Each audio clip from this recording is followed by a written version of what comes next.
Degrees చదువుకొని pass అయ్యి అంటే మోస్ట్ మన వరల్డ్ నే #2 #3 ఇక కర్నల్ మన మార్క్స్ తర్వాత అతనికి అంత ఉన్నతమైన విద్యలో ఆయన అంత స్కాలర్ గా డెవలప్ అయ్యాడు.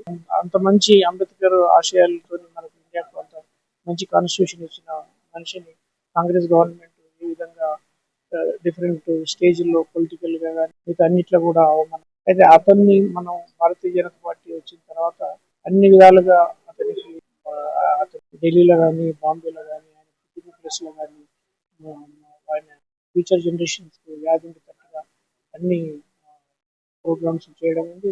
మంచి ఆ, వాళ్ళ మ్యూజియం కట్టడం, అదేవిధంగా పార్లమెంట్ లో కానీ లేకపోతే సుప్రీంకోర్టులో కూడా ఆయన.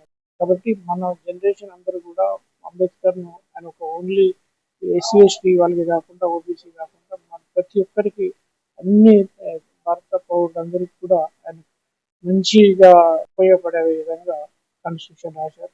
ఆ స్ఫూర్తితోనే మనందరం కూడా ప్రతి ఎలిజిబుల్ గా ఎవరైతే కష్టపడి చదువుకొని మంచిగా ఉంటే లీడర్షిప్ లో కానీ లేకుంటే అన్ని విధాలుగా కూడా మనకు ఇండియా డెవలప్ అవుతుంది. ఆ, ఆయన ఇచ్చిన కాన్స్టిట్యూషన్ స్ఫూర్తితోనే ప్రతి ఒక్కరు కష్టపడి అందులో భాగంగానే మన తెలంగాణలో కూడా బీజేపీ గవర్నమెంట్ వచ్చే ఛాన్సెస్ ఉన్నాయి. బట్ అందరూ కలిసికట్టుగా పనిచేసి మన బీజేపీ గవర్నమెంట్ మన స్టేట్ తీసుకురావాలని కోరుకుంటూ